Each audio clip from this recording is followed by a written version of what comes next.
Master minds commerce చదవాలనుకునే 10th inter విద్యార్థుల తొలి ఎంపిక.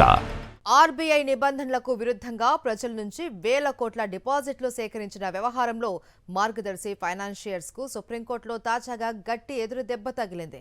ప్రధాన నిందితుడు రామోజీరావు మరణించినందుకు ఈ కేసును కొట్టివేయాలి అన్న మార్గదర్శి తరపు న్యాయవాది ముకుల్ రోహత్గి వాదనలను సర్వోన్నత న్యాయస్థానం తీవ్రంగా పరిగణించింది.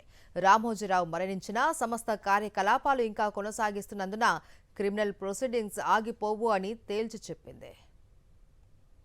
మార్గదర్శిపై నమోదైన క్రిమినల్ కేసును రద్దు చేస్తూ తెలంగాణ హైకోర్టు ఇచ్చిన తీర్పును సవాల్ చేస్తూ మాజీ ఎంపీ ఉండవల్లి అరుణ్ కుమార్ దాఖలు చేసిన పిటిషన్ను justice MM Sundaresh, justice NK సింగ్లతో కూడిన సుప్రీంకోర్టు ధర్మాసనం సోమవారం విచారించింది.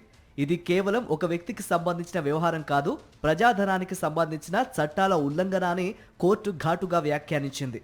కేసును ఇక్కడితో ముగించాలంటే మార్గదర్శి ఆస్తులను అటాచ్ చేసి ఆ మొత్తాన్ని బాధితులకు పంచుతామని ధర్మాసనం వ్యాఖ్యానించింది. ఆర్బీఐ నిబంధనలను ఉల్లంఘించి మార్గదర్శి ఫైనాన్షియర్స్ ఏకంగా 2600 కోట్ల మేర డిపాజిట్లు సేకరించడంపై గతంలో కేసులు నమోదయ్యాయి. అయితే ఈ వ్యవహారంలో నమోదైన ఎఫ్ఐఆర్ను తెలంగాణ హైకోర్టు కొట్టివేసింది. రామోజీరావు చనిపోయిన నేపథ్యంలో కేసు మెయింటైనబుల్ కాదన్న మార్గదర్శి వాదనలతో హైకోర్టు ఏకీభవించడాన్ని సవాల్ చేస్తూ ఉండవల్లి అరుణ్ కుమార్ సుప్రీంకోర్టులో పిటిషన్ వేశారు. సుప్రీంకోర్టులో పిటిషనర్ తరపున సీనియర్ న్యాయవాది పరమేశ్వర్, న్యాయవాదులు అల్లంకి రమేష్, మమత వాదనలు వినిపించారు. విచారణ ప్రారంభం కాగానే మార్గదర్శి తరపు సీనియర్ న్యాయవాది ముకుల్ రోహత్గి వాదనలు వినిపిస్తూ ప్రధాన నిందితుడు మరణించిన నేపథ్యంలో ఈ కేసును ఇకపై కొనసాగించాల్సిన అవసరం లేదని ధర్మాసనాన్ని కోరారు.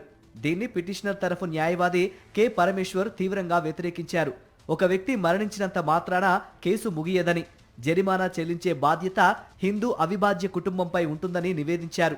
దర్యాప్తు పెండింగ్ లో ఉండగానే రామోజీ మరణించారన్న కారణంతో ఆయనతో పాటు మార్గదర్శి ఫైనాన్షియర్స్ పై గతంలో నమోదైన కేసును హైకోర్టు కొట్టేసిందన్నారు. భారీ ఆర్థిక అవకతవకలను, ప్రజా ప్రయోజనాలను హైకోర్టు పరిగణలోనికి తీసుకోలేదన్నారు. ఆర్బీఐ నిబంధనలకు విరుద్ధంగా వేల కోట్లు వసూలు చేసిన విషయం స్పష్టంగా రుజువవుతున్నా హైకోర్టు సాంకేతిక కారణాలతో కేసును కొట్టేసిందన్నారు. అటు ఐటీ శాఖ, ఇటు ఆర్బీఐ వద్ద మార్గదర్శి అక్రమాల వివరాలు ఉన్నాయని నివేదిస్తూ మార్గదర్శిపై క్రిమినల్ చర్యలను పునరుద్ధరించాలని ధర్మాసనాన్ని కోరారు. మొత్తంగా ఇరుపక్షాల వాదనలు విన్న ధర్మాసనం ఈ వ్యవహారంపై వివరణ ఇవ్వాలని ఆర్బీఐ, ఏపీ, తెలంగాణ ప్రభుత్వాలతో పాటు కిరణ్, మార్గదర్శి ఫైనాన్షియర్స్ కు నోటీసులు జారీ చేసింది. అలాగే బాధితులందరికీ చెల్లింపులపై పూర్తి వివరాలతో అఫిడవిట్ దాఖలు చేయాలని మార్గదర్శిని ఆదేశిస్తూ తదుపరి విచారణను జూలై 15కి వాయిదా వేసింది.